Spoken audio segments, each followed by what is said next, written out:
Jadi saya bersyukur malam hari ini Anda berlangsung, saya lihat ini tidak bisa terjadi kalau tidak suci Anda semua. Mungkin kalau fisiknya nggak suci lah, tapi kalau sedang nggak suci, tapi hati Anda suci. Pikiran Anda suci, kalau tidak suci Anda tidak bisa bertahan lebih dari 2 jam. Dan saya bersyukur Indonesia masih ada KC yang tidak ada di seluruh dunia, kecuali di Jakarta. Yang gitu. Pertama.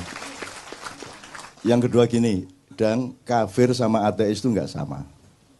Ya, nah, Dadang kemarin ngaku kafir, sekarang ngaku ateis. Berarti dia tidak ngerti kafir, tidak ngerti ateis, sehingga tidak sah pengakuannya sebagai kafir maupun sebagai ateis. Itu menyebabkan dia tidak ada masalah sama Allah. Allah yang mengatakan, oh Dadang ngomong apa orang paham gitu. Jadi gini, dan kalau kafir itu ada Tuhan tapi diingkari. Tapi kalau ateis, Tuhan nggak ada. Ada Tuhan tapi disekutukan, tuh namanya syirik atau musyrik. Kalau ateis itu nggak ada Tuhan. Pokoknya dalam diri seseorang Tuhan itu nggak ada. Itu namanya ateis. Nah, jadi kalau Anda mendengarkan Dadang, Anda harus mengerti makomnya. Dia itu mataul ghurur, dia itu hiasan di bumi, ya. Jadi yang penting indah dan menggembirakan. Tidak usah diukur ini Mas Murni apa KW4, nggak benar dah. Pokoknya yang penting Dadang menggembirakan.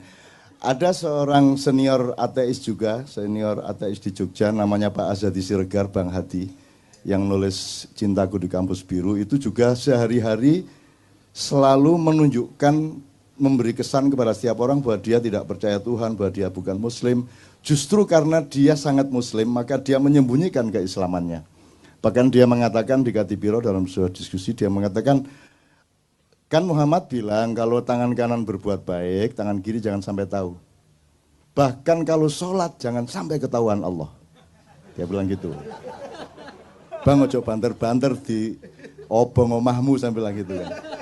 Terus kemarin saya ketemu lagi, saya bilang, Bang, tapi bagaimana mungkin sholat terus Allah sampai nggak tahu? Allah kan maha tahu. Oh iya ya, Allah maha tahu ya. Jadi setiap kali Allah, waduh tahu ini, nggak jadi. Allahu Akbar, wah ketahuan, dia maha tahu nggak jadi. Akhirnya nggak ada alasan untuk sholat. Karena dia mau ikhlas sholat, jangan sampai ketahuan. Saya sholat tuh ya sholat, titik. Jangan sampai tahu siapa-siapa, Allah pun jangan sampai tahu. Tapi karena Allah maha tahu, dia ingin Allah, waduh ketahuan nggak jadi. Akhirnya nggak sembahyang seumur hidup. Nah Dadang itu sejenis itu.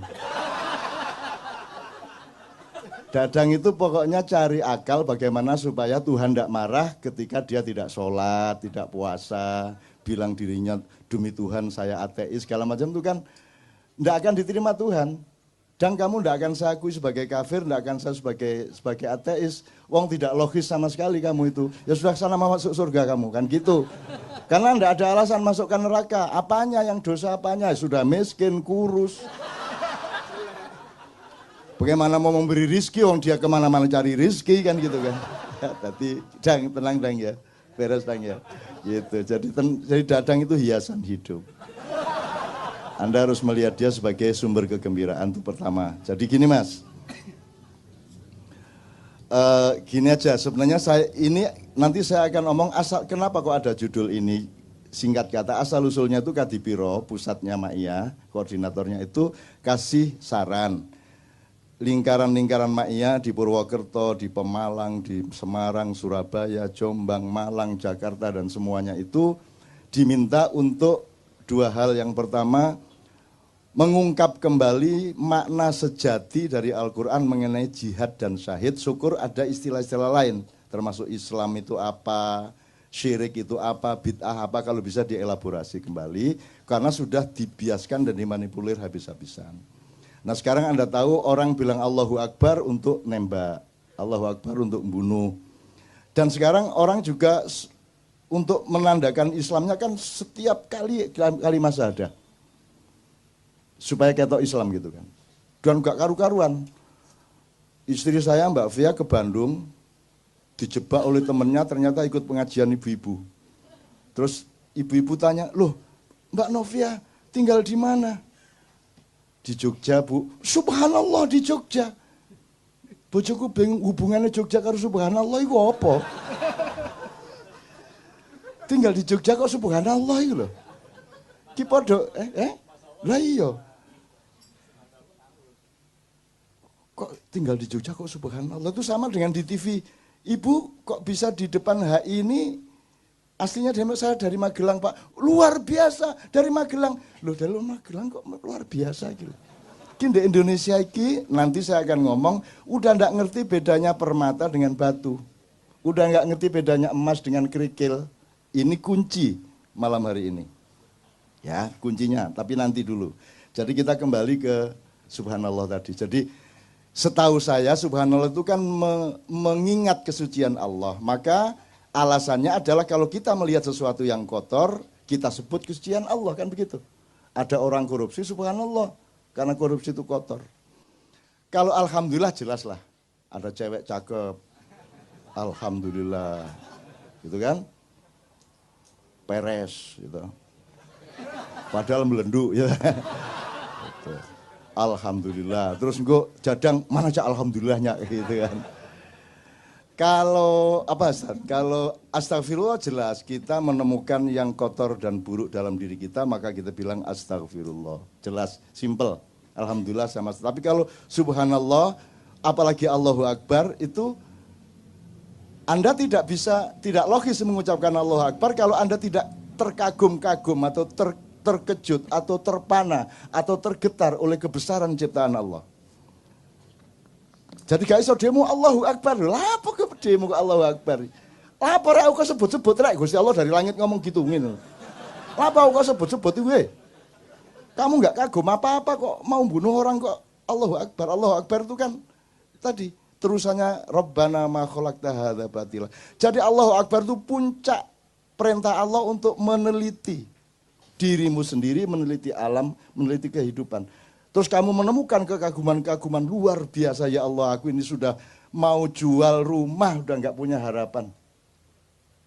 Lu ada lo teman yang nolong saya, Allahu Akbar. Kagum saya sama takdir Allah itu. Nah baru cocok Allahu Akbar.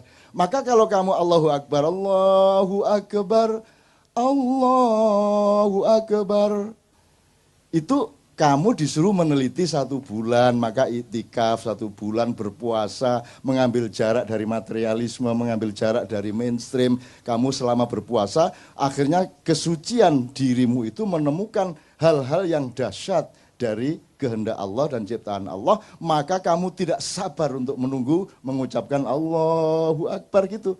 Iki meneng-meneng Allahu Akbar, ono apa Allahu Akbar? Iya ono ndas melaku dhewe 5 ngono iku Allahu Akbar. Apa kaki 1000 tadi ada memedi 1000 sikil 1000 melaku gandhe awak itu. Utawa ono tangan ngene iki karo nyekel nyekel tekmu iki ya. Di kamar ngene iki.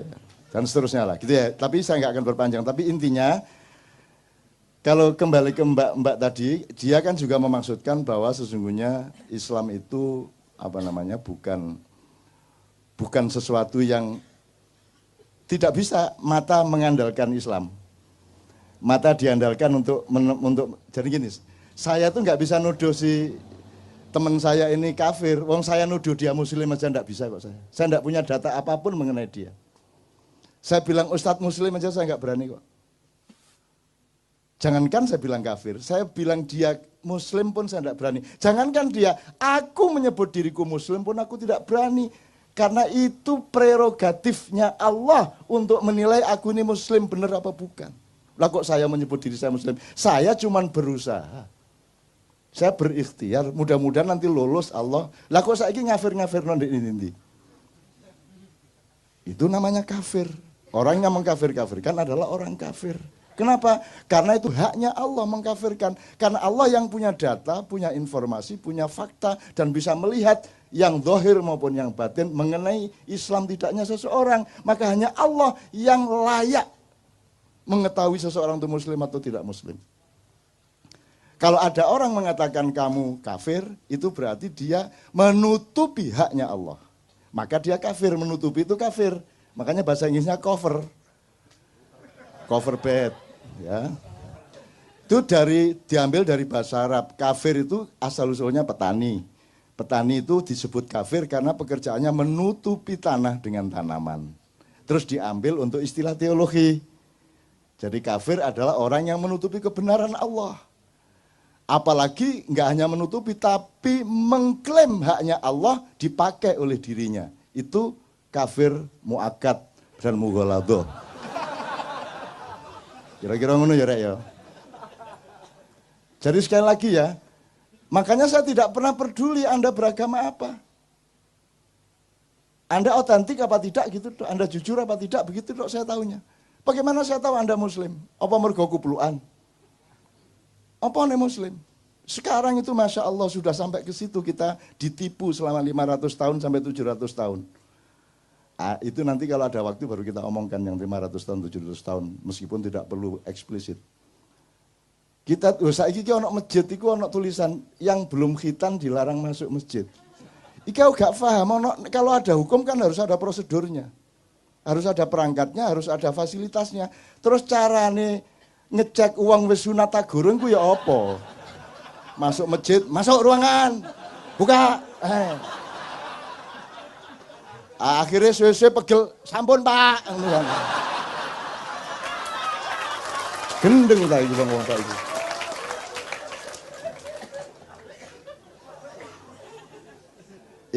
Ini kalau diperlebar banyak sekali ini, tapi saya mohon maaf kepada MUI, saya mohon maaf kepada teman-teman yang lain. Saya bukan apa-apa, saya cuman urun logika, urun akal sehat. Karena sumber kesehatan hidupmu adalah jujurnya pikiranmu. Kalau engkau tidak jujur berpikir, saraf-sarafmu akan konslet dan akan menciptakan perintah-perintah yang akan membuat badanmu tidak sehat. Teman sekalian, jadi sekarang ada sertifikasi arah kiblat, coba. Ya apa ya arah-arah ini? Iya kok kiblat itu jelas. Mana ada orang sholat di Indonesia ngadep kiblat? Nggak ada. Ngadep ke barat, miring ke utara 24,5 derajat. Tapi nggak menghadap kiblat. Kiblat di sana kok. Arab di sana Mas, di sana Mas, di sana Mas. Sembayang ngene ya. Ngene ya. Lah nek imame wis 70 tahun kate gak kelebok ngono ya apa kan. Mana kiblat? Kan jangan hanya bujur lintangnya juga kan begitu. Iki apa arek-arek? Sertifikasi halal barang kula. Aku setuju aja dan seneng ada dana banyak yang masuk dari sertifikasi halal. Cuman kan nggak masuk akal. Gini loh Mas, kalau di Kuala Lumpur, di Tokyo itu kan 90% di jalan raya itu mobil. Maka kalau ada motor bahaya. Maka motor harus menyalakan lampu. Kan gitu. Maka dari jauh sudah kelihatan, tidak sampai tabrakan atau gesekan.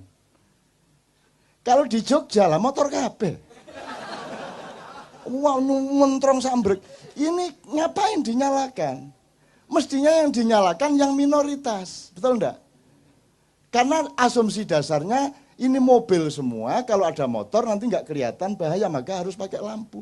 Kalau di Indonesia lah, sekarang motor boleh kemana-mana, di mana-mana motor sing nyentrong loh. Apa nggak terbalik?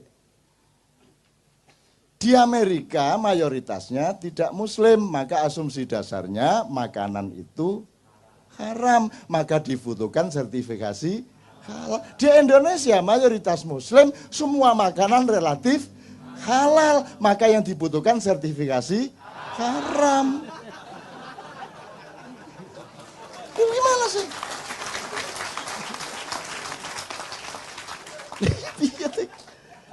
Ya tapi tidak apa-apa, wong dia ndak ngerti.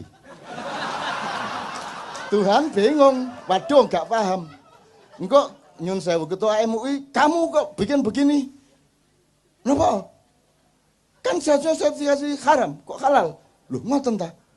Mboten ngertos ya kula. Akhirnya masuk surga, wis mlebu wong gak paham kon gitu. Enak pokoknya. Jadi jadilah orang sebodoh-bodohnya orang, sehingga Anda tidak ada alasan pada dirimu untuk dimasukkan neraka. Begitu si siapa jenenge malaikat Malik mau menyeret, sebentar, apa ini kok saya dimasukkan neraka? Loh kamu dulu kan nanda tangani surat sertifikat halal, sebenarnya kan haram. Loh kok ngoten? Loh gini loh, terus terus malaikat ngekei makalah ini loh, lihat makalahnya gini. Ini seperti motor dan mobil, halal dan haram gini. Wah ngoten ta, wah mboten kondo bian-bian sampean. Mboten roh kula. Akhirnya wis mlebu swarga, gak masalah. Tak dongakno semua mlebu swarga. Gitu loh. Kon iku karo swarga cek kepincurute kon iku. Swarga karo Indonesia iki padha. Wis ngene iki swarga iku kira-kira. Pokoke angger atimu ngene iki berarti wis swarga. Gitu loh, tenang aja. Bahkan di sana nanti agak masih meragukan saya itu. Arep dangdut tuku kaset ning ndi?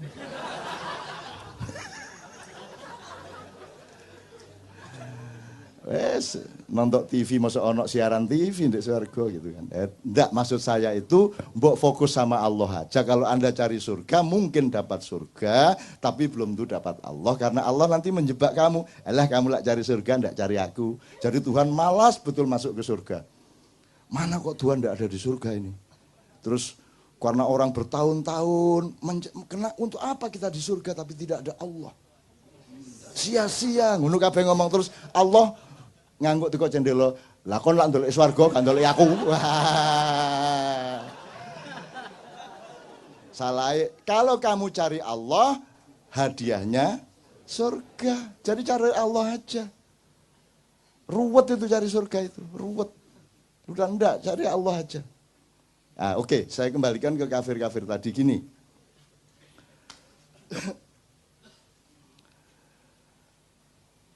Kan tadi Tuhan tidak ada, Tuhan ada tapi diingkari, Tuhan ada tapi disekutukan. Kira-kira 3 itu ya, mungkin ada variabel-variabel.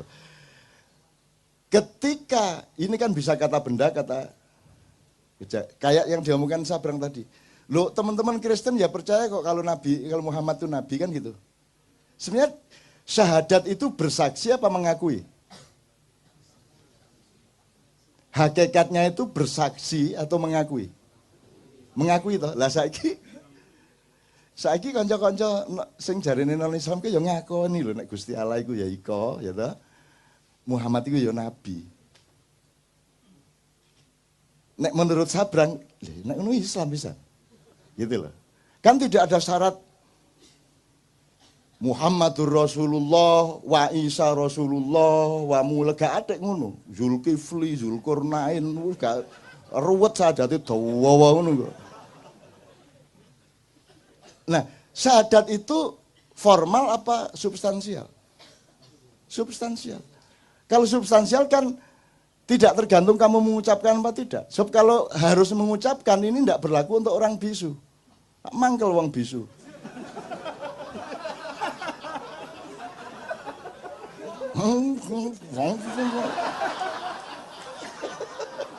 Kamu itu ya sadis.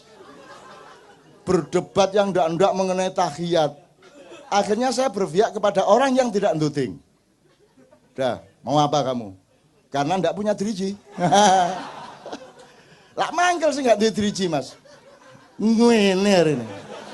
Sing kene berdebat ngene, tang ngene. Waduh. Kamu itu kalau berdebat itu mbok yang mikir-mikir kiri kanan. Ada jadilan, makan beling, makan padi, dimarahin, dibid'ahkan. Enggak ngasih makan nasi. Mbok daripada kamu membid'ahkan, bawa nasi bungkus. Anane kula mangan beling niki mboten duwe iso tuku sego, Pak. Timbangane sampean bid'ahno mbok sampean mriki nggawa sego ngono lho, Dul.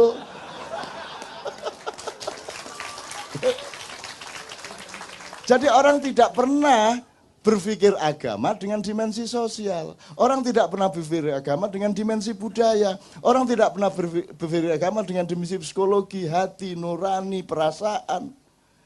Itulah sebabnya ada anjuran dari Jogja, mbok diomongkan itu soal jihad syahid. Perspektifnya adalah mana rahmatan lil alaminnya ini? Mana ini rahmatan lil alaminnya ini? Mana?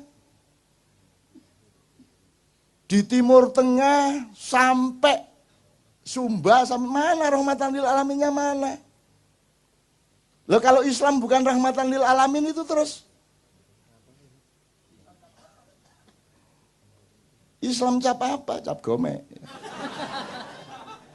Itu loh, pokoknya di Jogja 17-an besok judulnya Rahmatan lil Alaminnya mana? Itu judulnya. Karena di sana kurang intelektual, kurang akademis. Kalau di sini kan ateisme agama. Gitu. Nah di Jogja Rahmatan lil Alaminnya mana? Ngono ceritanya. Nanti bulan depan mudah-mudahan bisa kita informasikan ini kita sedang memasuki gerbang Rahmatan lil Alamin, tetapi Anda harus lebih menderita paling tidak 10 tahun lagi. Tidak apa-apa. Dan nanti ada yang lebih parah dari Jokowi. Ada yang lebih parah dari yang sekarang Anda gelisah dan cemas. Anda harus siap. Anda harus siap, orang maknya harus siap bahwa hidup ini tidak sama dengan yang kamu inginkan, tidak sama dengan yang kamu pikirkan. Bahkan hidup ini berlangsung sebagaimana yang kamu paling benci dan paling jijik. Mau apa kamu? Terus berdoa kamu sama Tuhan. Terus Tuhan bilang, apa dungo-dungo, nek pas susah dungo kon yo. Engko nek wis oleh duit langsung nang kafe. Gak dungo nang aku, gitu. Ya Tuhan sih gak ngomong gitu, itu kan cara saya merepresentasikan Tuhan sih tan kinoyo ngopo tan kino kiniro ya laisa kamitsli syai'un. Jadi tidak mungkin saya menggambarkan Tuhan, itu gambaran saya tentang Tuhan. Jadi sama dengan ateis itu tidak ada, yang dia tolak itu bukan Tuhan, yang dia tolak itu ya informasi tentang Tuhan yang sampai ke dia. Dia kecewa sama ISIS, dia kecewa sama penipuan demokrasi, dia percaya sama kilang minyak dihabisin oleh Amerika di seluruh Timur Tengah gitu ya. Dia kecewa sama Freeport gitu ya. Akhirnya karena semua atas nama Tuhan, Allahu Akbar, dor, Allahu Akbar, jriet gitu ya. Akhirnya dia benci dan tidak mengakui Tuhan. Yang diakui bukan Tuhan, yang dia akui adalah yang seolah-olah Tuhan yang sampai ke dia. Jadi cara orang Islam memperkenalkan Tuhan kepada dunia itu yang membuat orang di dunia menjadi tidak simpati kepada Islam. Kira-kira gitu loh Mas ya. Nah, kalau kita agak sedikit saja shortcut, misalnya kasusnya Tuhan tidak ada. Kalau di Indonesia kan ini tidak terjadi. Tuhan ada toh. Meskipun cuma diambil sifatnya gitu ya. Tuhannya juga agak sedikit tersinggung ini sama Pancasila. Loh ini kan satu-satunya negara yang bertuhan. Tuhan apa? Dari Tuhan gitu. Tuhan apa? Ketuhanan kok Tuhan. Emang sama putih sama keputihan. Enak aja loh. Gitu. Mana Tuhannya? Kan ketuhanan. Yang kamu ambil cuman sifatku. Tapi bukan diriku. Sana berdoa sama sifatku sana, tidak kepada aku. Wah, nek Gusti Allah ngomong piye? Kamu hanya suka manisnya tapi kamu tidak mengakui gulanya. Nah, ngono rek. Kamu hanya butuh hangatnya tapi kamu tidak ingat listriknya. Kamu tidak ingat api. Ketuhanan diambil sifatnya tok. Ibarat sapi dijupuk buntute tok wancane dodol sop buntut. Dadi nek sapi liwat cetok crek, sapi liwat cetok gitu kan. Nyeneng wong Indonesia ini. Media masanya dia dulu tuh ya kerjanya motong sop buntut itu. Pokoknya dari sapi yang diambil buntutnya, kan karena laku buntutnya. Jadi dari wanita yang diambil pantatnya sama susunya. Dangdut kan begitu. Dangdut kan pertama penting pemain musiknya bareng-bareng, lama-lama untuk apa musiknya? Oh yang penting penyanyinya. Akhirnya musiknya cukup apa? Tape recorder ya gitu ya. Setelah itu lama-lama untuk apa? Penyanyinya, oh yang penting pantatnya. Goyang ini, goyang itu. Gitu. Akhirnya raine gak penting. Jadi suatu hari pertunjukan Branduki mek ono bokong tok kayak. Bokong. Ada bunyi musik terus bokong, muter. Terus enggak penting perutnya, enggak penting pokoknya ono bokong. Jadi kita tuh makin lama makin memperhinakan diri, mempersempit diri, mengkotak-kotakkan diri seperti itu teman sekalian. Oke. Senengnya oleh bokong. Lah ya daripada repot-repot tuh enggak penting kok, wajahnya Inul enggak penting toh. Dulu zaman awal dulu Wajahnya ini enggak penting kok, wajahnya kayak apapun enggak masalah, yang penting pantatnya ngebor. Kan begitu. Jadi nek ngono ya wis lah, bokonge wis. Dadi nek iso TV ku pokoke nek syuting bokonge tok. Jadi bokong tok apik itu. Mbok sudah pragmatis seperti itu. Tuh. Nah, oke, sekarang agak lebih serius sedikit. Saya coba potong-potong. Kalau Tuhan tidak ada kan tidak terjadi di Indonesia. Pokoknya ele-ele pokoknya anggap Tuhan ada. Sekarang Tuhan ada tapi diingkari. Atau Tuhan dianggap tidak ada. Variabelnya ya. Kalau ada sebuah rapat anggaran dan Tuhan tidak diingat oleh orang yang rapat anggaran, berarti ateis itu rapat. Benar nggak? Kalau ada presiden mengambil keputusan dan selama dia memproses kemudian mengambil keputusan itu dia tidak melibatkan Tuhan sebagai pertimbangannya, berarti ateis dia. Karena ateisme itu sebenarnya adalah dinamika kata kerja. Kapan ada Tuhan, Anda tidak ateis. Kapan Tuhan tidak Anda libatkan, berarti Tuhan tidak ada, Anda tidak libatkan. Nah sekarang saya tanya sama Anda semua. Kadar ateisme politik kita itu seberapa?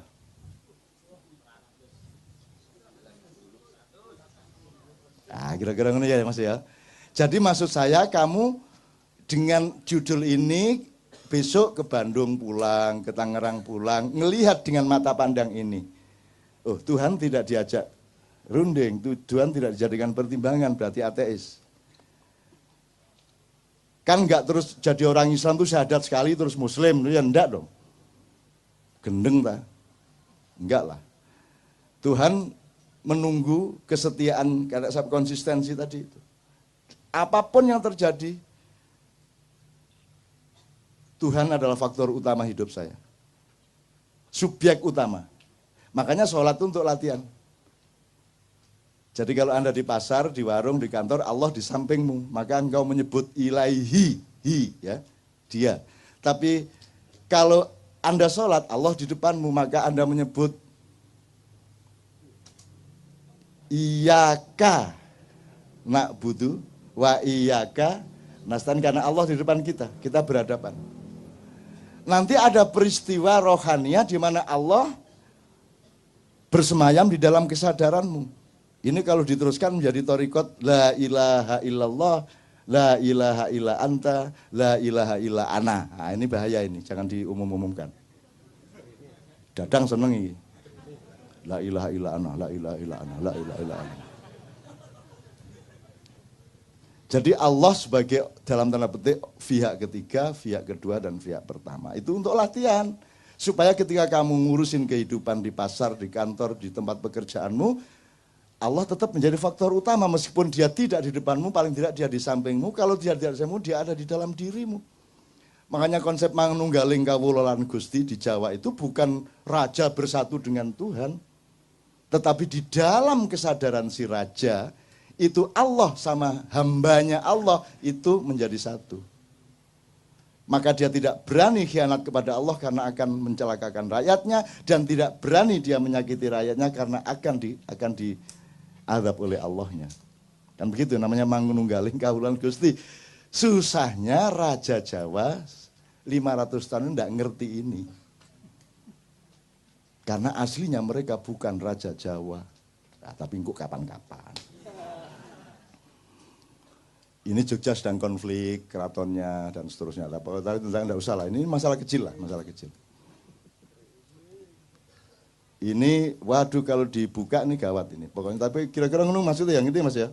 Sekarang Anda mau jualan, Anda mau menghamili istri, Anda mau nyaur utang, Anda sedang pusing. Ketika Anda senang, libatkanlah Allah sebagai faktor utama di mana engkau bersyukur. Ketika engkau mendapat kesulitan, loh kok enggak melibatkan Allah, goblok men gue. Masa kamu dapat kesulitan, Allah bukan faktor utama. Apalagi dalam keadaan senang, kan gitu. Allah mengatakan bahkan barang siapa yang mengingatku, gimana Ustaz? Yang mengingatku pada saat berdiri maupun duduk. Kev, ayatnya Ustaz, Ana enggak hafal ini. Saya sengaja tidak menghafalkan supaya tidak terlanjur menjadi kiai. Terus nanti mereka enggak karu-karuan sama saya. Saya memang bibi saja. Alladzina yadhkurunallaha qiyaman wa qu'udan wa ala junub.